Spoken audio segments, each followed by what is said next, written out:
Brought to you by GTA, your island, your network. I think it's rather alarming. Cynthia Cabot has been with the Guam Coalition Against Sexual Assault and Family Violence since it was first established in 2006. Together with her community partners from organizations like Vero, the Healing Hearts Crisis Center, Sanctuary, and the Guam Police Department, to name a few, they are on the front lines providing services to victims and survivors, as well as awareness about sexual assault and family violence. The recent cases that have made headlines are just a glimpse of the bigger problem happening in our community. These are unfortunate cases that come to light. By the time it comes to the media, you never know how many times that child or that adult or that individual has been assaulted. And finally, it's come to your knowledge, come to the community's knowledge. But quite frankly, there are many more cases that go unreported. And that being the case, many of our cases are, unfortunately, our victims and survivors are minors. According to statistics from the Healing Hearts Crisis Center, in 2018, there were a total of 138 sexual assault cases reported.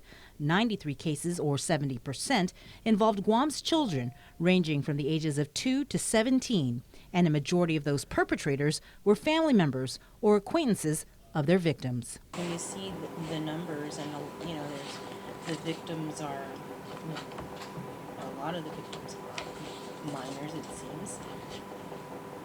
It looks like we're dealing with also a mental health problem.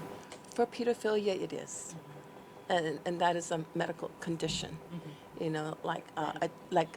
addiction, for example. I don't want to compare it to cancer because these are totally different situations, but it's almost like a cancer that can't be cured.